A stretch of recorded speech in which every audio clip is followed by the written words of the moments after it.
Well, I won't pay attention to theirs. Is that yours? Yeah. Crazy. Go big or go home. If you're doing a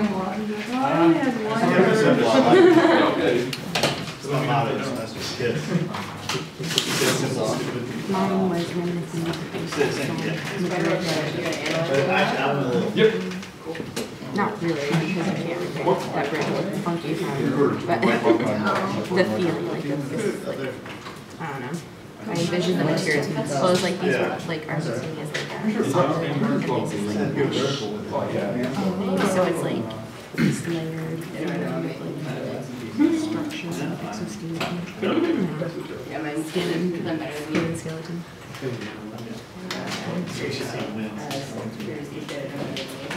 Going down there again.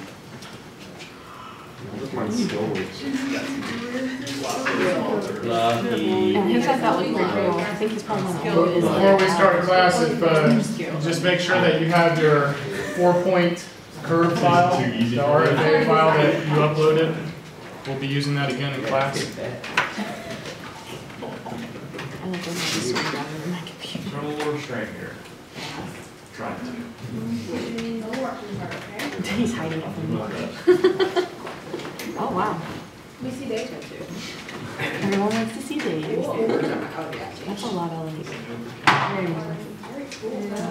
For you. You made Wen look like a loser. Oh, little baby looks sad.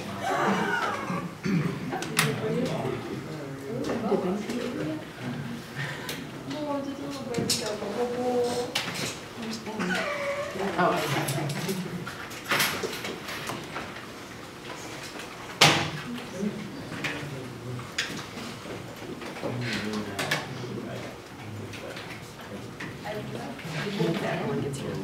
do I need to hit record anything or do It's for, I'll save if the edge to edge is, nothing's getting cut off. just make sure you don't walk back and forth. Why can't we see? I'm gonna keep raising my hand and asking a question. Excuse me, Jeremy. pardon me. Yeah, that's good.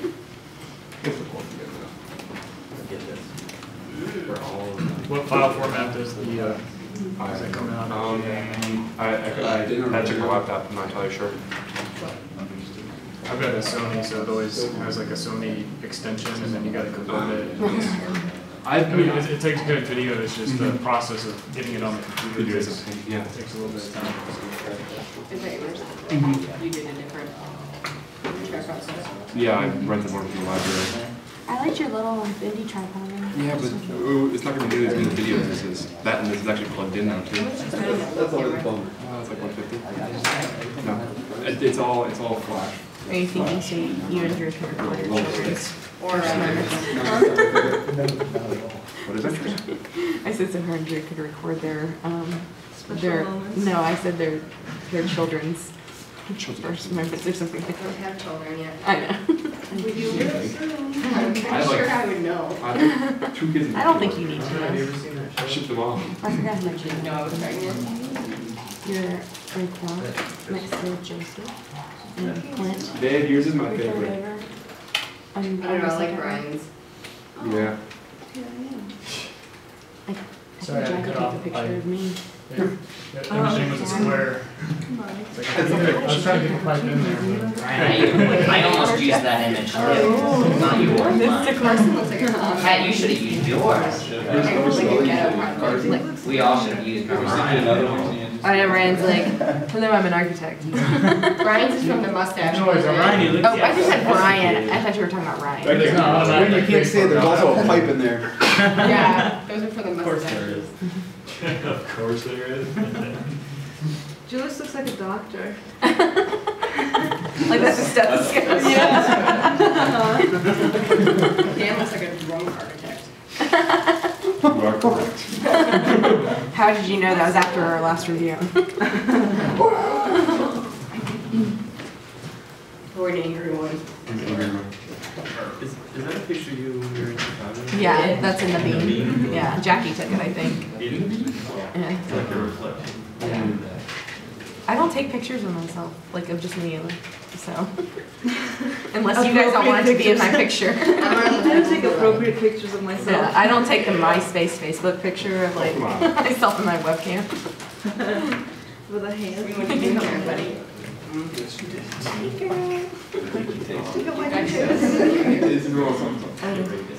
in the wrong gear though, Yeah.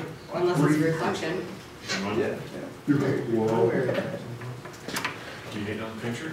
I'm You're just saying. hating right I'm hating. I'm just saying, you look serious. Why? Why are you getting I like what you always looking like you're trying out. All right, we'll go ahead and get started. I think I can think. Just wanted to talk a little bit about, the tutorial that's online, and then also what you'll expect kind of in the future. Basically, you probably have noticed that this tutorial isn't exactly precise of what we went over in class, and there's a reason for that. It's because this is from last semester, and I'm kind of evolving what we're doing here. But the concepts and a lot of what we've gone over is depicted, in this tutorial. So there's a lot of steps in there that you'll definitely be able to, if you're stumped on something, especially how to create a parameter and how to apply it. We're taking it, last semester we did it all in 2D. We were automatically in 3D as of, our last tutorial that we did in class. So a lot of the tutorials that I put online, just the first couple, might veer off a little bit from what we do in class. So just kind of, you'll have to adapt, and then also, just make sure you apply what we've been doing in class as the true tutorial. I only have a couple of these that are from last semester, and then I'll start updating them, for this semester. They take a little bit of time to make, so I can't promise that you'll always have a tutorial for every single class. So I see some of you are taking some video, so that's good. You guys might want to make friends with the people that are taking video, because you can always, I would assume they'd let you share the movie file. The other thing is that I've updated our student directory, so if you need to contact anybody, if you don't happen to know a lot of the people that are in this class, I assume a lot of you know each other, but the reason for the student directory is so that you can contact other students who might be in the building with you, so you can kind of get a quick answer. A lot of you did email me questions, and it was pretty much the same question over and over again, so I did add a updated frequently asked question. I sent an email to everybody about that, but when you expand it, I kind of went over the common issue that everybody was having, and if you remember, essentially everyone was kind of missing this last step, which had to do with applying the offset to the point based on the properties over here on the left. And I go into a little bit of an explanation of why you were getting these unconstrained or constraints not satisfied errors. So if you haven't read that, you can read it here. But essentially what people were doing is, and you probably encountered it, is when you're working on a point, the point is automatically by default set to reference the level 1 reference plane, which is essentially the ground floor. And by default, it is referencing this parameter called offset. Whenever you apply a dimension to the z direction, and now offset has to do with the z direction, basically the offset from the reference plane. As soon as you strike a dimension to it and then apply your own custom parameter, you're essentially trying to relate one parameter that you've created and trying to connect it to another parameter that's already built into the system. And so as soon as you try to change your parameter, there's a conflict of basically the values of the same exact parameter. You're trying to define it in 2 different ways, and that's why you keep getting the error that says constraints not satisfied, and it wants you to remove one of them, and it always wants you to remove the dimension string that you've placed. So essentially, the method I go over is you can just go ahead and set the offset and get that to work out and forget about that dimension string, or you can disassociate that point from the actually referencing the level 1 reference plane, and then you can actually strike that dimension. I did notice though, however, if you test this point out again in the X and the Y, you also get these unconstrained or constraints not satisfied. So this method works, but there's other kinks. You'd have to go back and do the same thing with the X and Y and set that up. So this is probably the best method here that you'll likely run in, not have as many errors. Next thing I want you guys to do is on your computer, go to the Start menu, and under Computer, right-click on it and click on Properties. Does everybody here have something that says System Type 64-bit Operating System? Does anyone have anything that says 32? Okay, so, okay, on your laptop? Okay. Well, last semester we had basically these computers are maxed out with 8 gigabytes of RAM, and the processors are pretty good. But IT had installed the 32-bit Windows 7 on all these computers. And in case you don't know the difference, if you are running any kind of Windows operating system that's 32-bit, if you have more than 3 gigabytes of RAM in your computer, it's not going to be able to access that information. 32-bit systems will only allocate 2 gigabytes of RAM to your software program, and it allocates the other gigabyte to the operating system and other functions. So basically what you're doing is if you have a 32-bit system and you have it installed on a 64-bit capable computer, you're basically wasting all that RAM that's in there. And with Revit, the more RAM that you can utilize, the better. So another frequently asked question, I've got 2 up here. Basically, how do I know if I can install Revit on my personal computer? And then how do I view my personal computer hardware specifications? And I kind of go over that. But essentially, the minimum requirements, you can see you got a 32-bit and then the 64-bit gives you all these requirements of what you need.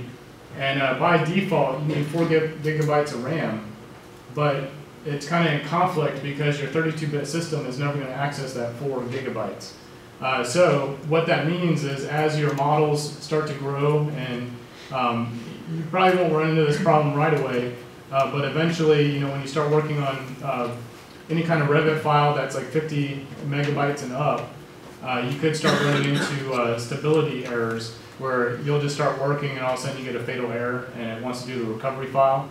I don't know why last class, why we all got that error. We shouldn't be getting that with the systems that we have. So anyway, those of you that are working on your personal computers, you might just look to make sure that you've met these specifications. And if not, you can still use Revit. You just might have some errors from time to time. So that's another reason to definitely save as much as you can. Essentially nowadays, any computer you buy is going to be 64-bit capable, so you shouldn't have that problem, but just make sure when you install your Windows operating system, you use the 64-bit disk and not the 32, in case you're ever wondering what the difference was. Okay, so today, did the frequently asked question in that part of the website, did that clear up everyone's issue that you were having with the homework assignment? No? I have issues with my other dimensions also, not just the Z.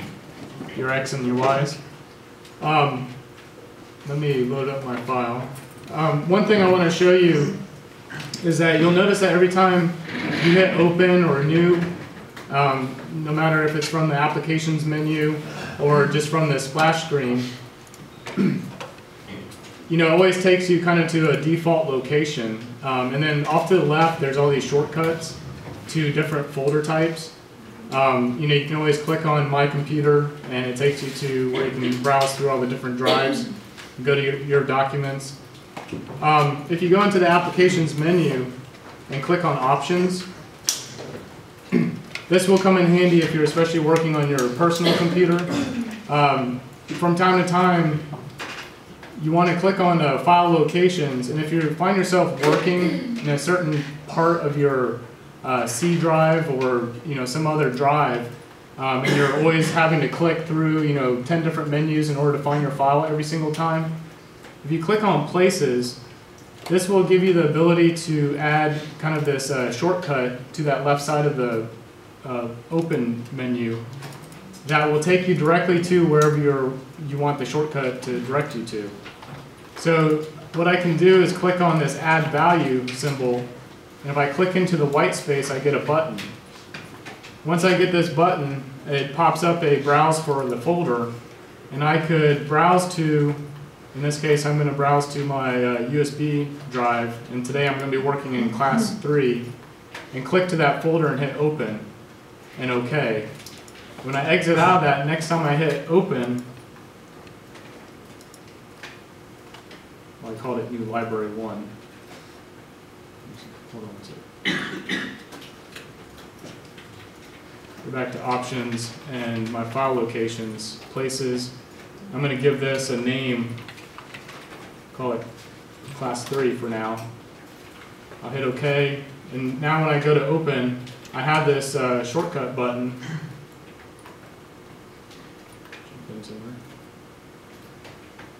Well, it still says new library. I don't know why I didn't rename it. Anyway, you get the point. You get to add these additional folders over here that could take you directly to wherever you're constantly storing your files. This may not be such a problem if you're working on your personal computer, but when you're in an office, you're working on various different drives, and your project trees and your folders get very deep, and you find yourself spending a lot of time clicking through a lot of folders just to open a file. So this is a quick shortcut. To go over some of the questions, I've got my point file that I'm going to load up. So you might load these up as well because we're going to be using this today. This is your homework assignment. Should have had at least 4 points. And in your family types, you should have had different values or parameters set for each of the points to have an X and a Y dimension and also a Z direction with all these different values. And then perhaps, I don't know if everyone did this, I didn't check all your files yet, but you should have at least a couple different types of curves in there that are based on the changing values of all of these dimensions. So basically what that means is if you set this up and you didn't have the types, every time you click on new family type, you get this, it'll be type 1, type 2, 3, 4, and you can name it whatever you want. But for every type that you create, you can set the values and you hit apply.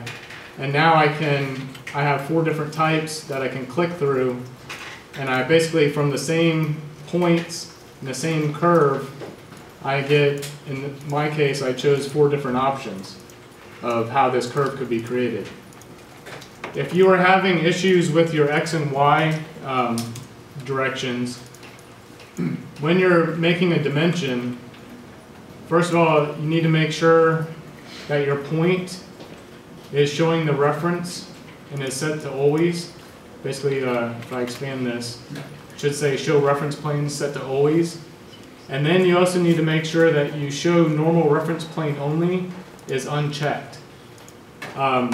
This gives you the X, Y, and Z coordinate planes of that point.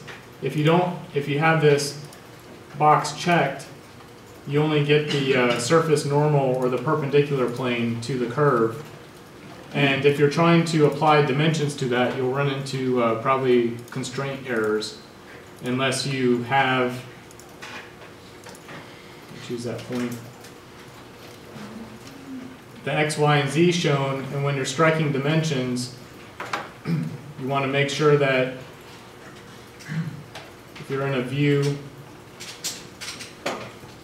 that I strike a dimension from a reference plane, and that I'm making sure that I strike a dimension. It's hard to see on the screen because everything's so dark right there, but you should see kind of a blue highlight right there that shows that you're snapping to one of the vertical planes. And if you don't snap to those vertical planes, or whatever the next parallel plane is, whether it's horizontal to horizontal or vertical to vertical, you'll run into constraint errors. So probably what was happening is you're just have your dimension snapped to the wrong point. And I could come around after class and help those that had those type of issues. Another thing you'll notice is that when you zoom in on certain views, you got really thick lines and everything looks real blobby, especially once you start to zoom in on things, and it gets real hard to figure out what you're looking at. At the very top, there's this kind of quick shortcut keys or icons at the top, and one of them is called thin lines. It looks like just a set of horizontal lines that are various thicknesses. If you click on that, that will turn off the line weights of your view. And this way you can see just the very thin outline of everything, and it makes it a lot easier to maneuver around and select. And that's a temporary setting, but it's just a good way to start to view, and when you zoom in, you don't get everything kind of blobbing up on you. Any questions so far? Any other major issues? I'll check out whatever issues you were having towards the end of class. For now, if we can make sure that your curve, whatever file you have, make it at least have a couple different types, and just make sure that it can change different into different forms, at least maybe just 2 types for now for this class session. And are there any open, those of you that have laptops, are there any open computers? Like there's this computer 13, does that work? It might. Because we want to make sure everyone's on a computer if you can try to squeeze in. So that one works? I have mine. Oh, you have a laptop? I didn't see it. Okay. Yeah. Okay, never mind. Thank you. So yeah, just make sure, if they're, throughout class, if someone doesn't have a computer, we make sure everyone has one, but I didn't see that you had that in your lap. So, okay, that works out good. All right, so today what we're going to go over is how to take this file, and this is a family curve that we've set up. We're going to bring it into a new conceptual environment and create a parametric surface with it. This is kind of gearing up to be similar to what you've done with your analog models.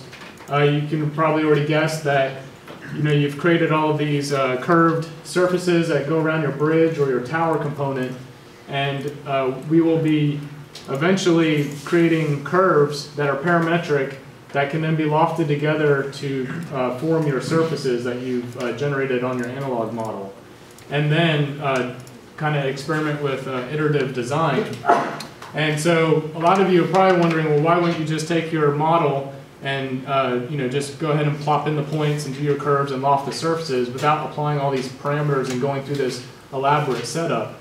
And the point of it is, I'm not really interested that you guys end up digitizing and you get your bridge to look exactly like what you've designed in your sketch model.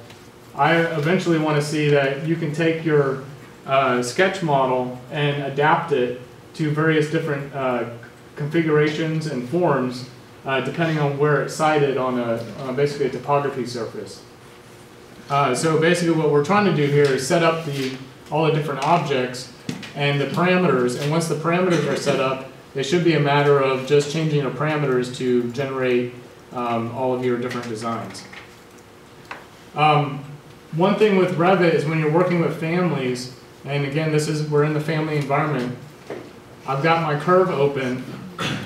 If I click on View and then click on User Interface, if I go down to where it says Recent Files and click on that, it'll take me back to the splash screen where we initially opened up Revit, and gives you the ability to open up other files. But if you go up here to Switch Windows, which is up here at the very top, your quick icons, and click the down arrow, you will also see that your file, your class example, 4-point curve or whatever you called it, is still loaded. It's still in the background. When we go to this splash screen, or you go and open up another file, you're not automatically closing the other Revit file that you had open. You're essentially kind of like in Photoshop, when you open up multiple images, you're not ever closing that image unless you actually hit close and then hit open. you're actually loading all these different models at the same time into the Revit software. What that gives us the ability to do is we can create a new conceptual mass, because in this environment, in this family, I want to begin to bring in a new curve, or the curve that we've already created, and then start to use it in different ways to generate our surface. So if we have a new conceptual mass environment open, and if we go back into switch windows and then switch over to, doesn't matter which view, you'll notice you now have this icon that's highlighted that says load into project. Now that you have multiple projects open, we can take this and then load it into the other file that we have open in the background. And you click on families and then in your project browser, and then expand families and then expand mass, you should see your file name, and then you should see whatever you called your different types. That's basically your options of how you can place this curve within this environment. So we select our dots first and then click on load into project, or? You should just have your file open. You don't click on anything but load into project. Basically what you're doing is essentially loading that file into this new environment. Another way you can do that is if you're in the new environment and you click on home, and I click on component, you should have an icon here that says load family. This is another option. Instead of having your family already open and then you're loading it into this environment, perhaps I don't have that family open, I could just come into here and say place component, load family, and then I get my browse to, and this is where that shortcut key comes in handy, and you could actually click on your file and hit open, and that would also load it in. One other option is under the insert key or the insert tab, you also have load family selected there as well. So there's basically 3 different ways that you can bring this component into the family. And this is the same as if you were working in the project environment. You know, remember at the beginning of last class, I went over, we work in project environments and we're also working in family environments. When we start working in the project environment, your project environment will be composed of many loaded families that basically you're placing into that environment. So this is a key concept to make sure you can get that to work out. Okay, so now we're in this environment.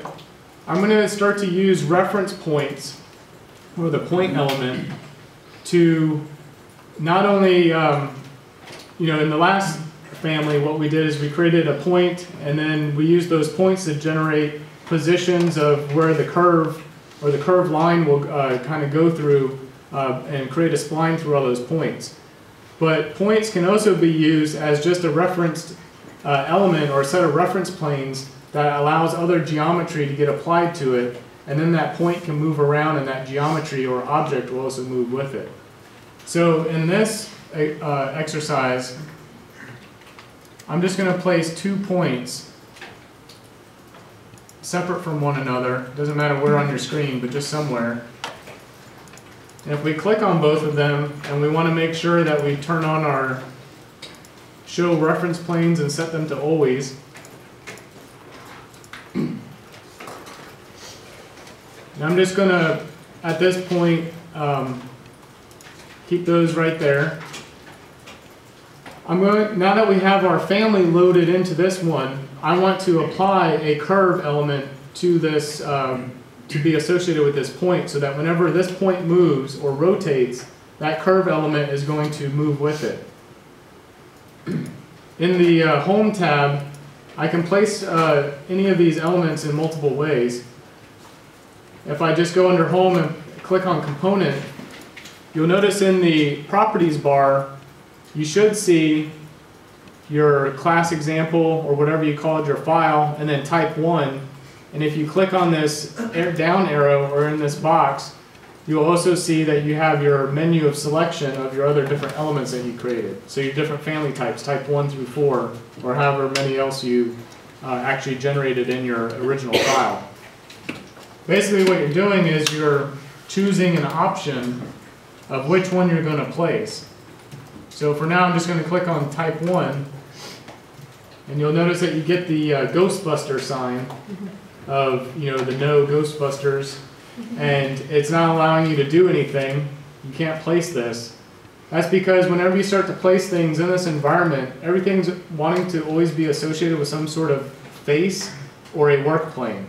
And right now we don't have a surface face or any kind of form in this project, so it's just a series of work planes.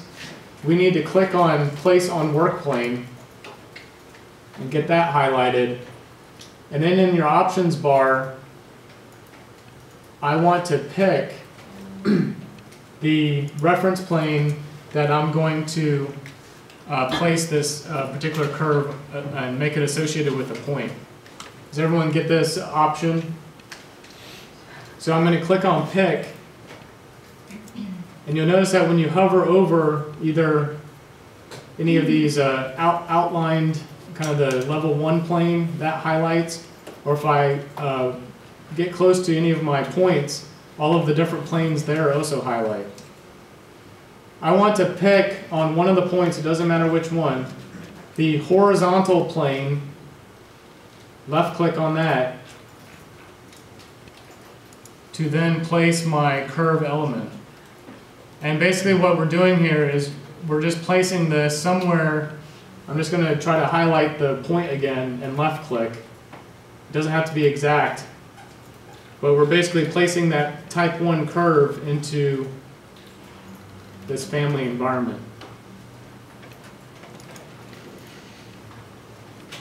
While I get everyone to catch up, since we've done something into this environment, it's a good time to save and do a save as, and I'm going to save this as a family and into my class folder that I'm working in, and I'll call this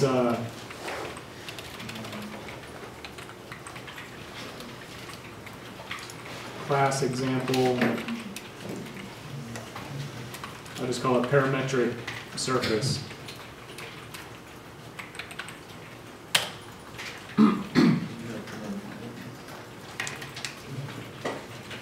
Did everyone get their curve placed? I placed it on the line. Does it need to be on the? I think it's connected to. It doesn't matter where it gets placed in the environment, just as long as you originally picked the horizontal plane of one of the points to place it on before you placed it. So to test out that you've actually placed this in the correct way, if you click on the point, so highlight the point, and off to the left you get your point properties that pop up. There's a rotation angle that's set to 0. Just go ahead and type in 45 and then hit apply, and you should notice that your curve should rotate with your point. So I can keep clicking on, I'll do 90 degrees, and maybe rotate that around. Did everyone's curve move? If it didn't, then you don't have it associated with that point. So again, I can also test this out by going to change my offset, or I could highlight the point and then also just move my directional arrows of that point. And you should see your curve moving. When you went from 45 to 90, does that change from the original point position or from the 45 to 90 degrees from the new position? From the origin, it's always from 0. Okay. So basically, the next time you type in another, value, it's going to be from that origin, initial origin. So if you wanted it to go back, you have to say like. You just say if you want to go back to the original, just type in 0. Okay, so it would always go back to. Yeah. And so as long as you can click on the point and move it, you should have it associated. And we're going to go ahead and do the same thing on the next point, but instead of using component to place it, another way to place any of your different family types that are loaded into a project, I can in the browser, right-click on a type, and I could select Create Instance. That would basically place a new element into this family environment, or I could also just left-click on it and drag it into the space. And again, you get the Ghostbuster sign by default. You need to change the place on work plane. And then this time I'm going to pick the other point's horizontal surface.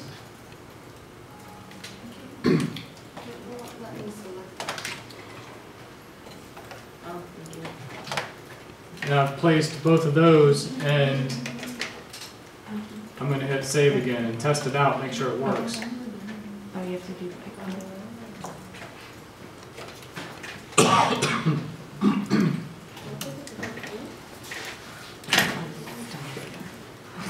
What's everyone stuck on? Oh, did we do the same point? Oh, I did. Everyone get the same thing? How did you select Yes. horizontal on the point again? Okay, he's looking the same. He's like, wait. Okay, so when you're placing any of your elements, make sure you're placing on work plane, so click on that. And then your placement plane, you need to click on pick. And then if you hover over, you should be able to select your, cycle through the different planes of your points, or you could tab. You should be able to tab over as well, and that will change your different selections. And then left click on that particular plane.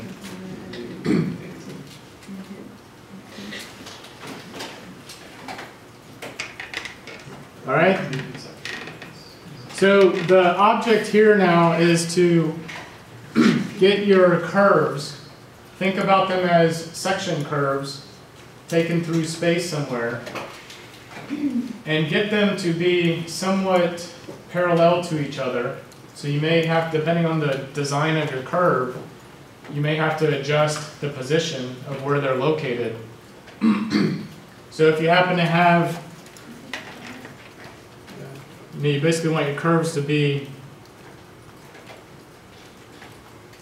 like this, and if you happen to have them kind of in plan view, maybe they're horizontal, perhaps you want them to be more like a tower, and so drag your points on top of each other. Because the point is, when we create a lofted surface, if I click on both of these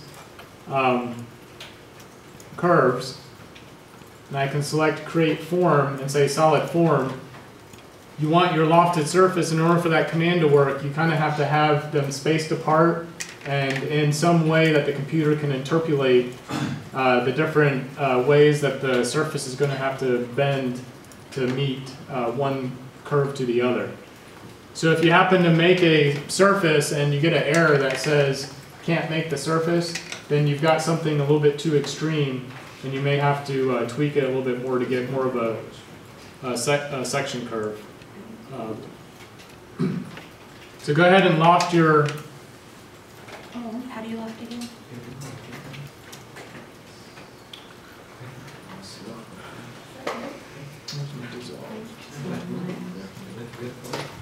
How do you loft it again? So in order to loft, you have to select both curves. You have to have them activated. When you do that, you'll have the Create Form option. Click on that and make sure it's a solid form, and it should look like a kind of a piece of paper. Excuse me. How do you get the toolbars to show up? How do you get what? Toolbars across the top. I guess they would double. If you've lost your toolbars, you should have at least the Home, Insert, View, Manage, and Modify shown on your screen. Yeah. And then there's this button that says Minimize to Panel Buttons. If you just keep clicking on that, it'll cycle through the different ways that you could view your toolbars. So eventually you should come to what you see on the screen here. Okay, so now that we've created our surface, if you click your points and move them, again your surface should be parametric and adapt to wherever that reference point ends up. I see this is awkward. Now I can also tab, if I'm hovering over the surface, go ahead and hit the tab key towards one of the edges so that you can highlight your curve. If I left click on that,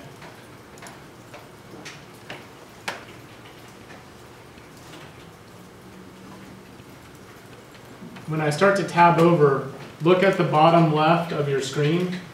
It'll show you what it's cycling through. So you'll see form, element, surface maybe. The mass example, my type 1 line, it'll maybe select the form element and maybe the surface edge. We want to make sure that we can select the family.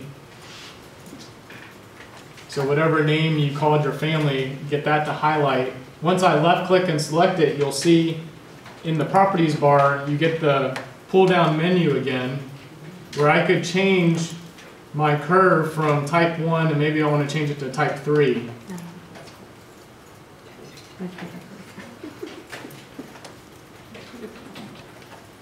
So you see how basically your original curve that you created is just one element, has 4 different types associated with all these different parameters, and we can change this surface now by just tabbing over and making sure we select our curve. And sometimes you have to rotate around to get it to cycle through.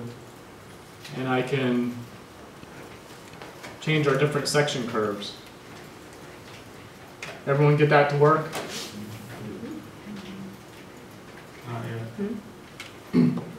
If you're in, you want to also make sure that you're working in the 3D view that has the brackets. If for some reason you're in the 3D view 1, you might have trouble selecting things because that's kind of this perspective camera view. So if you're having any kind of troubles, that could be an issue as well. A lot of times I'll take that 3D view 1 and I'll just delete it by right-clicking on it and saying delete. And just maintaining the 3D view that's your default that has the brackets around it. Okay, so everyone has their surface working out? All right.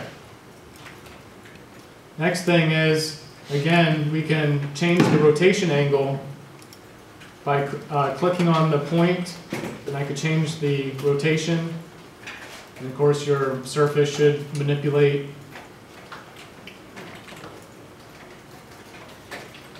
So there's all these different options of how to rotate your curve around, and you don't have to really worry about moving all the X, Y, and Z points of your, what? If I have errors, after I rotate. You say constraints not satisfied? I had that one on my camera types. Create form elements. So if you got an error, that's because you've rotated it to extreme.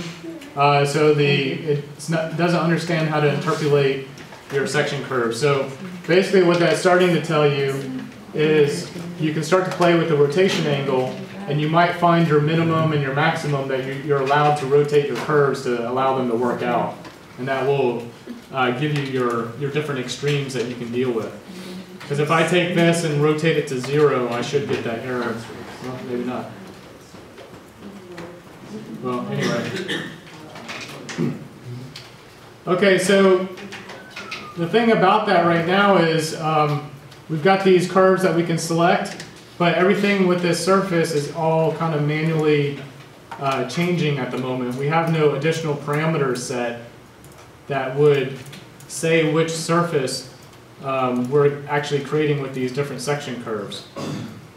So I'm going to introduce you to another parameter type that we can associate as long as we have different types already established in our initial family that's been brought into this environment. As long as you have a type 1 and 2 and 3 and you're able to actually select all of these. If I click on my family types, and you'll notice that you have nothing here, it's blank. Because we're in a new conceptual design environment, and all that information that you inputted into your curve is contained in another file. So it's associated with that section curve, and so it doesn't carry over into this environment. If I wanted to go back and edit my original and add types, would it automatically upload it, or or update it rather? Yeah, so basically, if you have an element that's in there, let's say you only have type 1, maybe a type 2, but you want to add different values or change it, you can go through this in 2 different ways, or actually 3 ways. There's always 3 ways to something in Revit. If you have it open still in the background, because we never closed it, you could just switch your views back into that other file, and then come into your properties palette, and let's say I'm going to add a type 5, and maybe I'll just change a couple numbers here so we have something that looks different. I'm not going to go through too much. But once we've made our updates to this file, you can save it. If you load it into the project again, you'll get this dialog box that will pop up. It'll say overwrite the existing version, and then the other option is overwrite the existing version and its parameter values. I always choose the second one because if you made updates to, like, let's say type 2, let's say you decided you didn't like the way that curve was working out for you and you wanted to change the parameters of type 2, well, if you don't overwrite the parameters, it's not going to overwrite the values that you just created. So I always pick the second one. I actually don't really know why this first option's in there, because you always want those parameters to overwrite, I would think.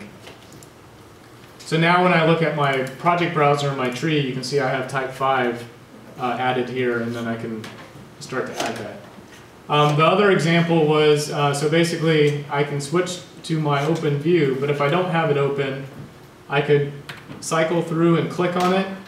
Anytime you click on a family, you'll get an option here that says Edit Family. If you click on that, it'll bring you into the family environment, and it always brings you into some random view that you weren't in originally. So just go back to your 3D view in your project browser. And then the last method is if you're in the project tree, if you right-click on the name of your family, you get the edit button as well, and it'll do the same thing. Okay, so we're back into the family types. I basically want to create, within this model, the ability to have, just like we did with the section curves, we had 4 different section curves maybe. I want to have 4 different surfaces that I can choose from, so that I can load into a project environment eventually and work with it further. So if we add the parameter, so click on Add Parameters, I'm going to call this, we'll just call this curve type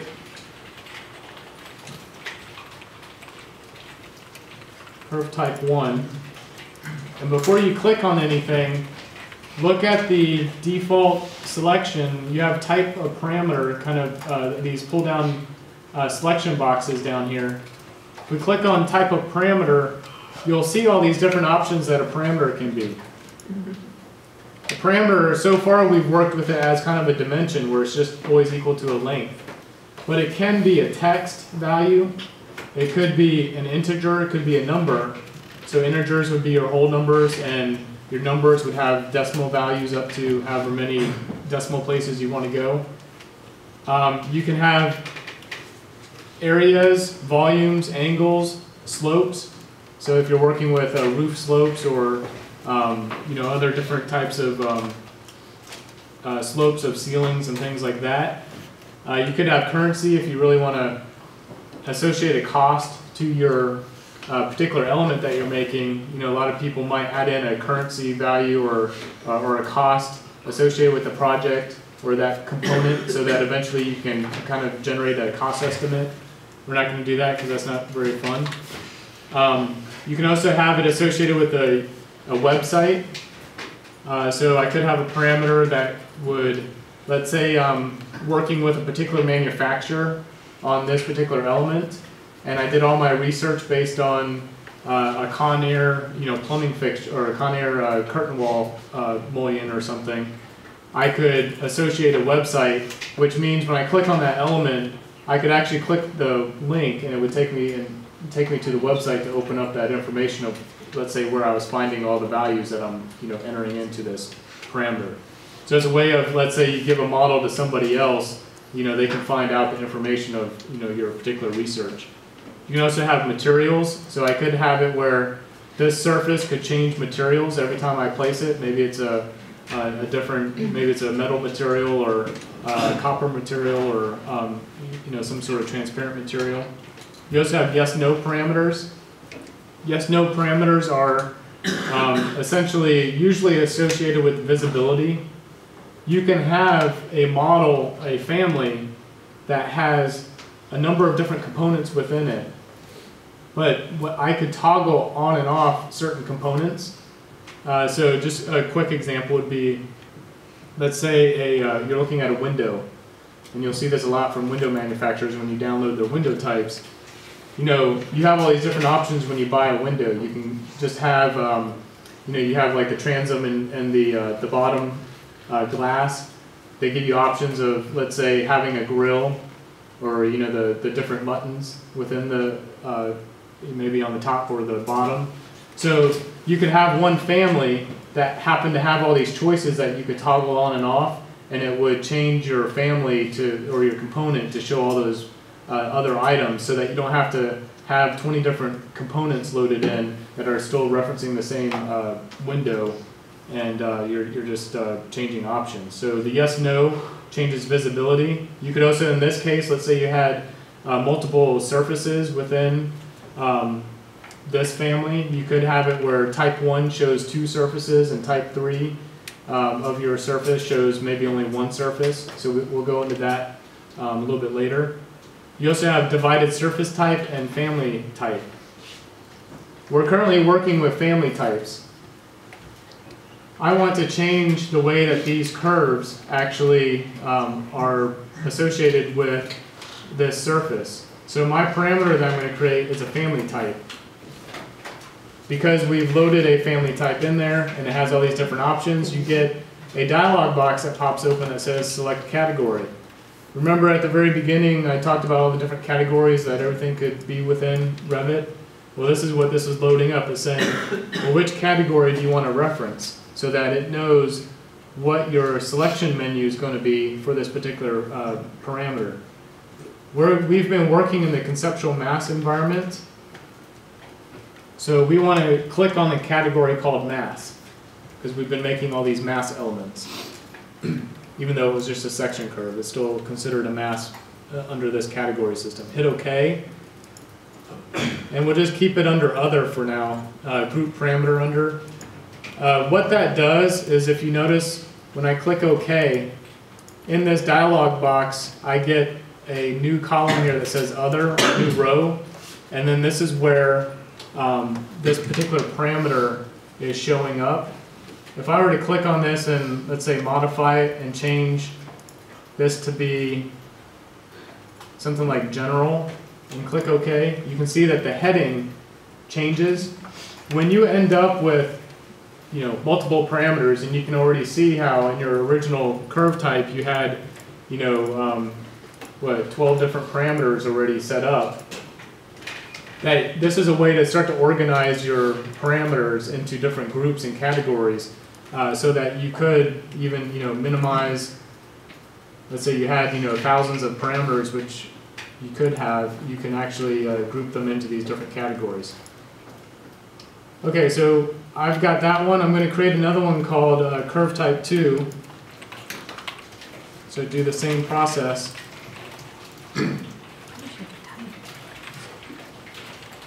And again, that needs to be associated with the family type and a mass category.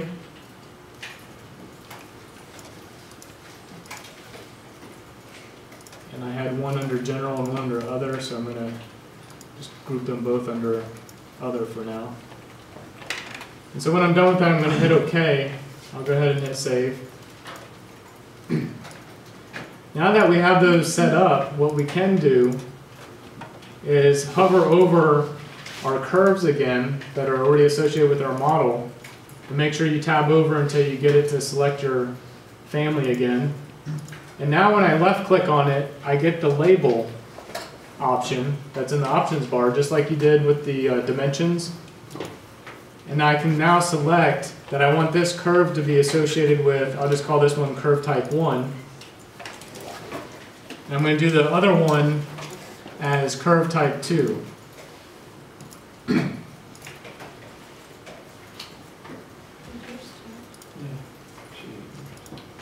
What's the question?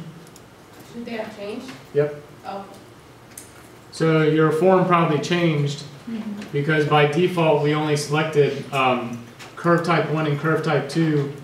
You know, you might have had them as other curve types, but in this parameter option, we by default it only selected the very first option. So now what we're doing is we have the ability to click on the down arrow here and associate this form. How did it know to assign type 1 to those curves? Because So when you selected your curve and you associated the label, no, like even before that, before we created a parameter that was called curve type 2, like, to see the selection menu, that's because if it's already loaded into the project, so these are the steps that you got to make sure you've done. In order for that to actually have a family type that's referencing something, so we were referencing a mass element. This was created in the mass category. oh, okay. When we brought it in, loaded it into this environment, it is already in this project, so it knows to look for this, anything that's under this mass category. So let's say I had 10 more different family types that were under mass, you would have those different options as well to select from. But let's say I brought in a, you couldn't do this, but let's say I brought in a door category into this environment, and I selected that family type to reference only a mass, you would not see your door family in that selection criteria because it's only selecting the cat from that category. Okay, so you just have to have them there when you create the parameter and it'll just know to go to mass? Yeah, as long as when you you know, set up your parameter and you do your family type, this step right here where it says select category, that's what's making that association. So that's why we had to go and select a mass. Okay, so now that we've done that, you should be able to create a new family type. So I'll just call it type 1. Hit apply. The next one I'm going to do a type 2, and then I'll change my different curves that I have and hit apply. Let me minimize this a little bit so we can see what's going on.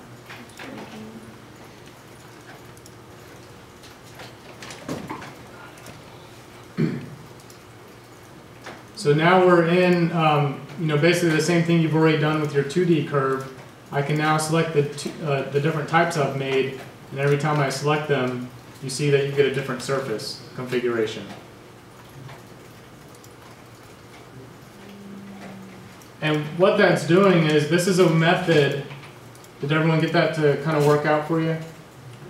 Okay, so what this is doing is, you could create the same thing by making a set of points, and in your curve file, you know, you could make another 4 set of points and generate another curve, and then loft your surface together and do it all in one file.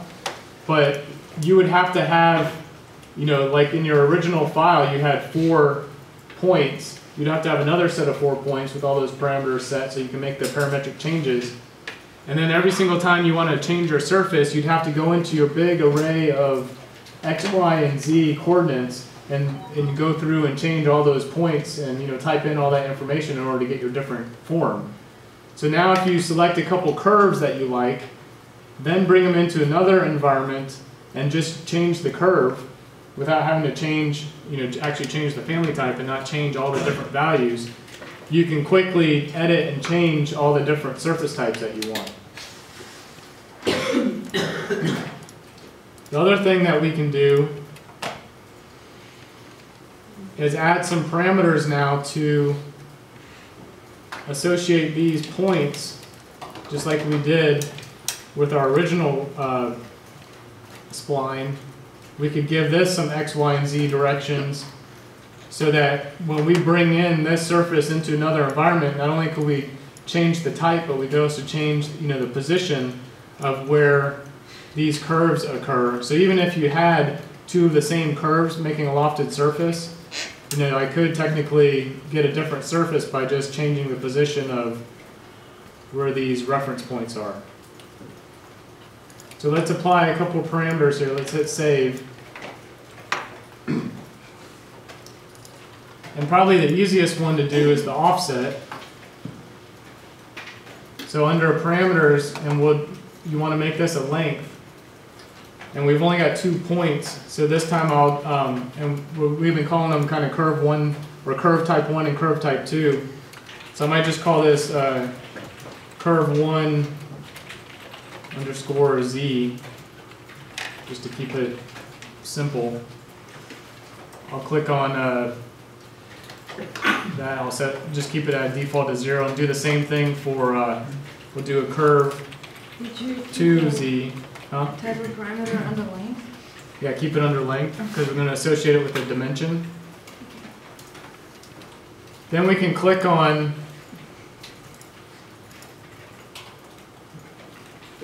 the one that's associated with curve type 1. I want this point to have an offset equal to my curve 1Z. It should change your look. And same thing with the other one. I'll do that curve 2Z. So by default, it should take everything down to 0. If you happen to have things stacked on top of each other, you might want to make one a default value of 0, the other one, 20 feet, or doesn't really matter what these values are. So now we can change these positions. Mine didn't change at all. Mine changed. It looks really weird. Curves, So you click on the point and then the offset. When you click on a point and move it, does your curve move with Did it? you put in the under your Yes. Oh, yeah, I put it It should be there. over I'm just And gonna go back and make sure maybe they have a pause. Yeah, they did. So just add it back in.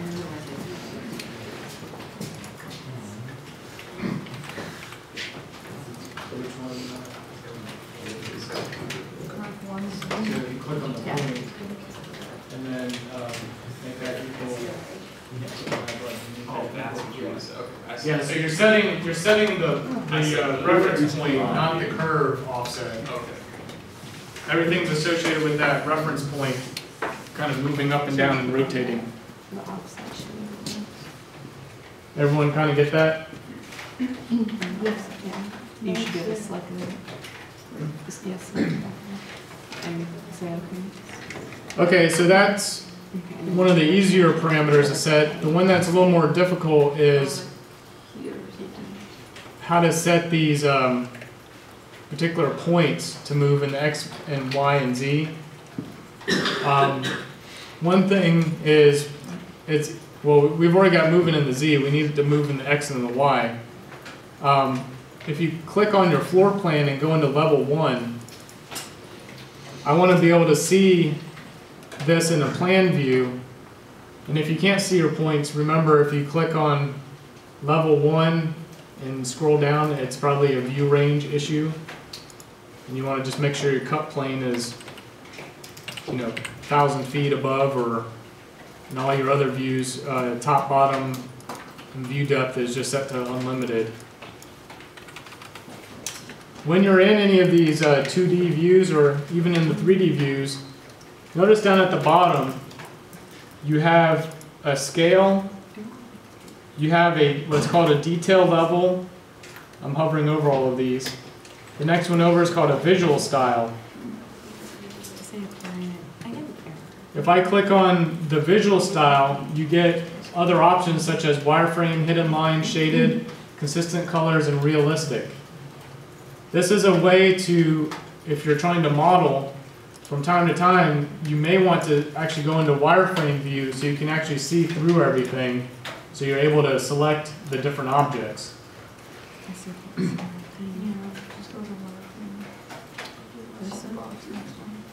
Is everyone here? Who is not? You get it? Yeah, I was getting an error when I was setting my cut plane and stuff, but I just changed it. I had to change that one too. Yeah, when you're changing your cut planes, you have to make sure of a couple things. Your cut plane is associated with obviously where you're wanting to cut in plan, or whatever view you're in, if you're in section, distance from the zero origin. But your cut plane cannot be above your top plane. So you may have to also bump this number up, but I always just, it's quicker to just select unlimited. You don't have to worry about always playing with this number. Same thing with your view depth and your bottom. Your view depth cannot be above the bottom, has to be below the bottom. So I just change everything to unlimited, and that quickly changes your, just makes it all work out. All right, so just like we were working with in our curves, I'm going to go under Home and Aligned Dimensions. And I'm going to work with one of my points here. I'm going to click on this horizontal plane. And then I'm going to try to snap to the point. You don't want to snap to any of the reference planes. You want to make sure we're snapping to the point, so you should just get the blue dot to highlight. And I should be able to click on that and strike a dimension.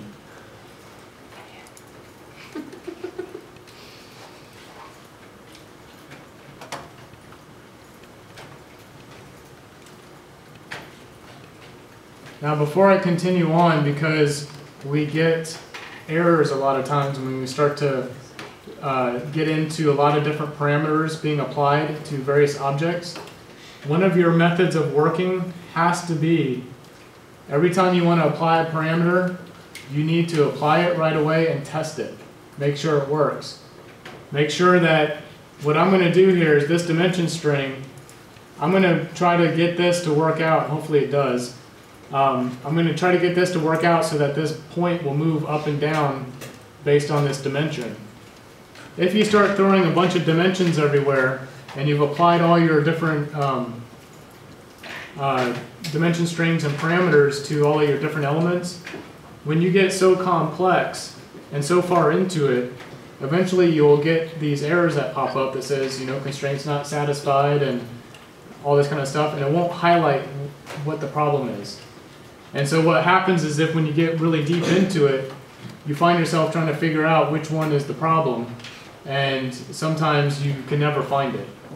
So by testing this out, by making this happen and applying the parameter and then testing it out and making sure that it works, we ensure that as we continue on, we don't run into a complex issue of constraints not being satisfied. And I don't know why they're not satisfied. It's always a weird error. I'm going to go ahead and click on my family types. I'm going to add a property.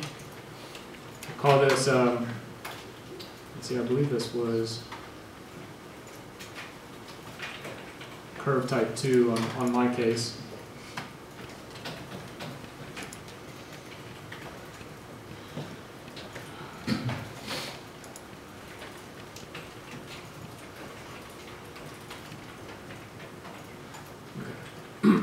So I'm going to make a parameter called curve 2, and I'll call that y.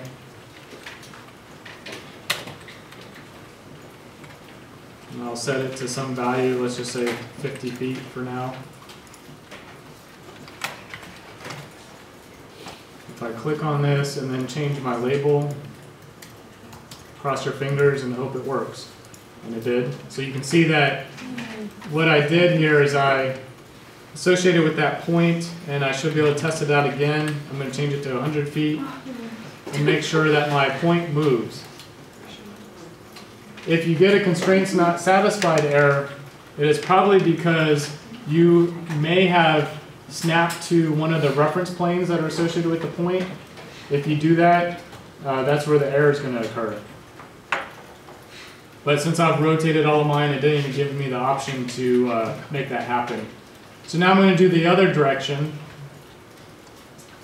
of that point. And again, the same steps here, curve 2, and I'll call this one x.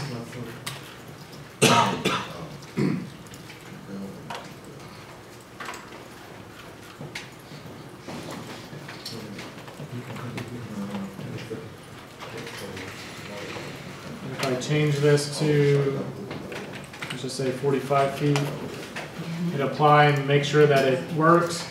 You want to make sure that all those different points are actually working. And then while you're there, you might as well go into a 3D view and just test your Z offset one more time, just to make sure that nothing crazy happens with that. Because it can happen. So that still worked as well. So go ahead and do the same thing for your other point. You want to be in your plan view. And this should go a little bit quicker now, because we know the steps. And you can actually strike, both dimensions, but only assign one parameter at a time to it, just to verify that it's actually working. So I'll go ahead and add another parameter. This should be curve 1 and Y. I'll make another one called curve 1 and X. Just type in some random numbers.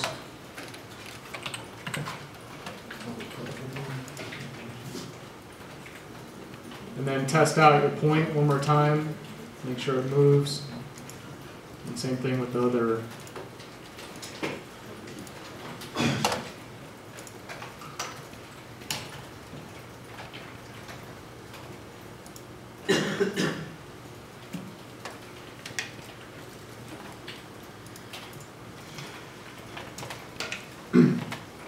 So now you have this surface family type that can take various different forms based on a position of one reference point, placing your parametric curve to it, and then adjusting, where the different positions occur of this particular point. One other thing that I need to test out, and this is where I think a lot of the errors will come, is I should be able to select one of my points and try to change the rotation angle. And if you've set everything correctly, you should still be able to rotate your point based on that rotation angle parameter. If we would have kept all of our points exactly perpendicular and we actually snapped to all the different reference planes instead of the point, and then you tried to rotate, you would get a constraints not satisfied error, because your reference plane of your point would become non-parallel to where these dimension strings are being taken from, and it wouldn't know how to calculate that or strike that dimension.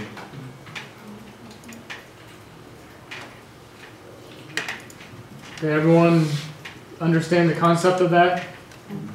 I missed the curve, the angle. The rotation angle, you just want to click on one of the points and test out that when you change your rotation angle, that it actually rotates and you don't get a constraints not satisfied. Because again, to get more configurations of your surface, we can add another parameter. Let's go ahead and do this, close out the night. Type in curve 1, and I'm doing a parameter called curve 1 angle. And my type of parameter, we need to also set it to be an angle and hit OK. I'm going to do the same thing for curve 2.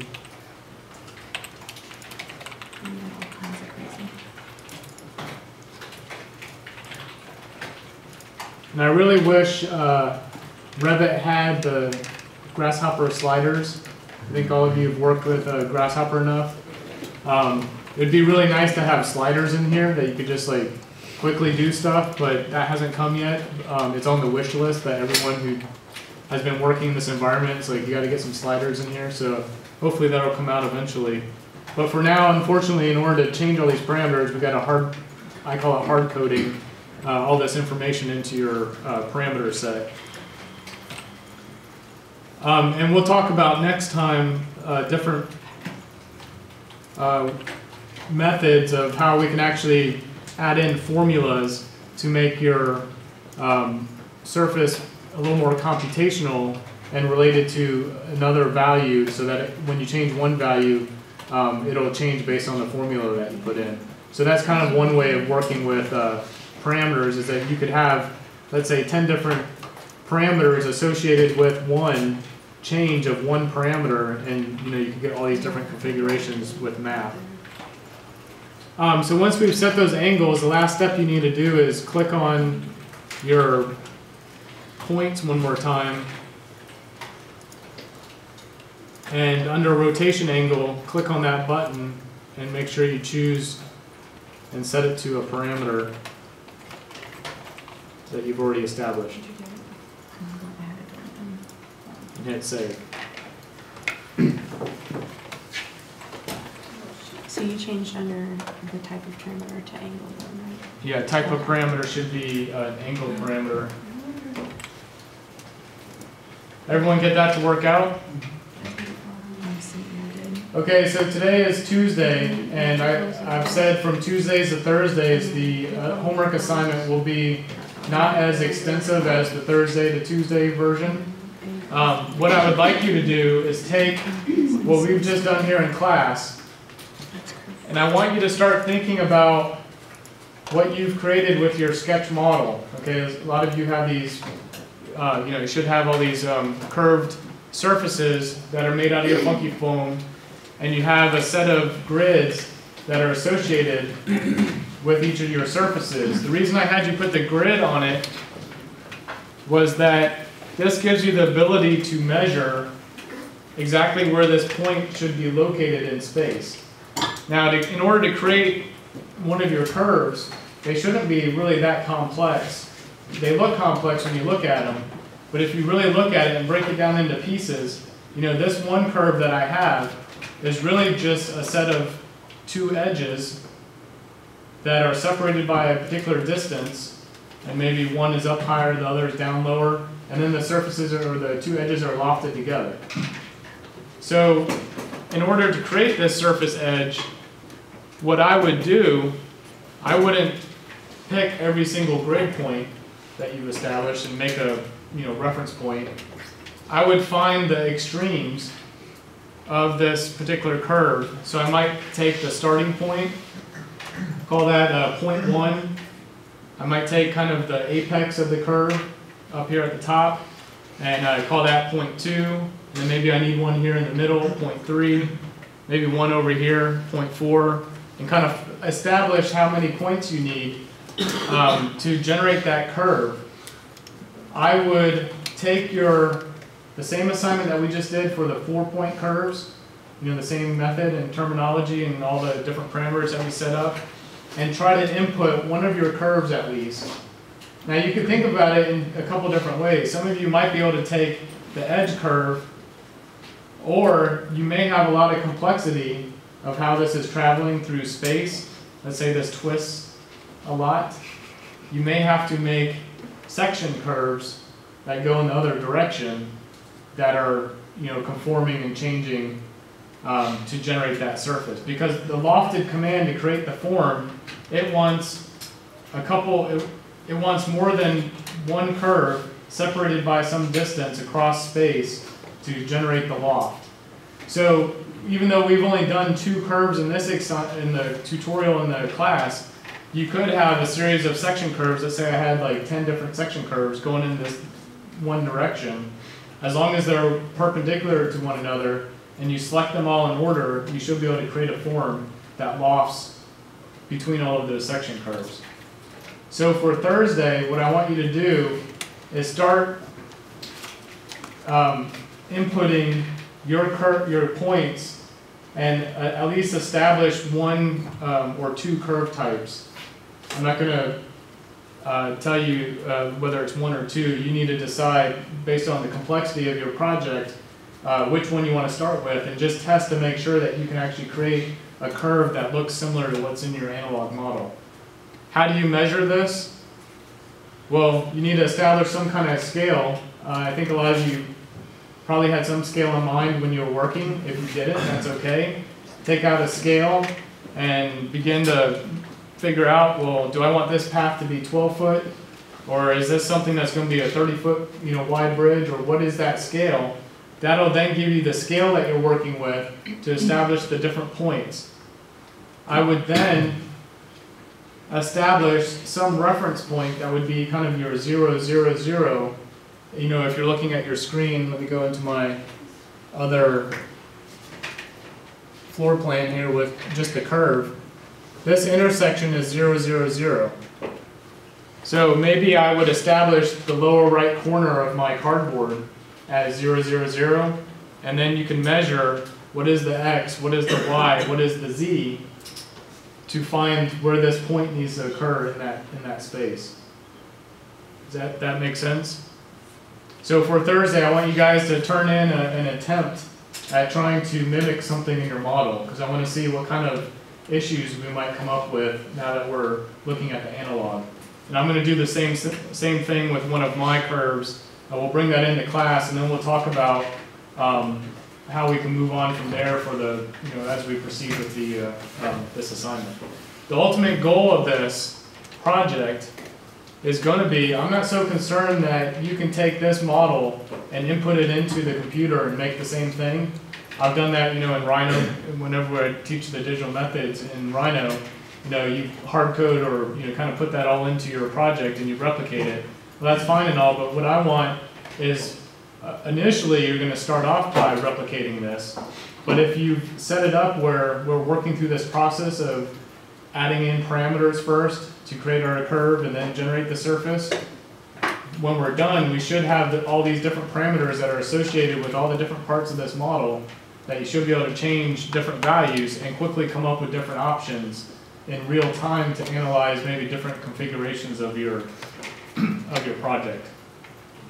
This is the iterative design process where you eventually experiment with all of the different methods or different ways that this could be configured. Any questions? Okay. I'll walk around and help anybody out with whatever you had. Jeremy, do you want, if we fix the Z on that last assignment, do you want us to resubmit it? You can. I'm not so concerned of if you had something not work out with your last assignment. The point was that you attempted and you basically by working through it you found the issue. Because the assignments are going to build on one another, so if you didn't get that concept, you're probably not going to get it in the next one. So I'm not so concerned that you upload it. You can if you want. Okay. If we load the family file when we save this, do we have to keep those two files together? No.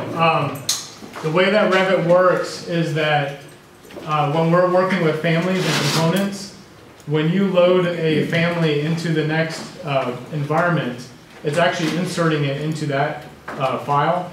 So let's say that this next assignment, if you generate a surface, you don't have to send me your original curve and your surface file. You just need to send me the end product because it'll be in that menu tree in the project browser. It'll be already in there. So if you receive a Revit model from somebody and it has all the elements loaded into it, you can pick and choose and actually extract a lot of those families out of that model. Yes. Okay.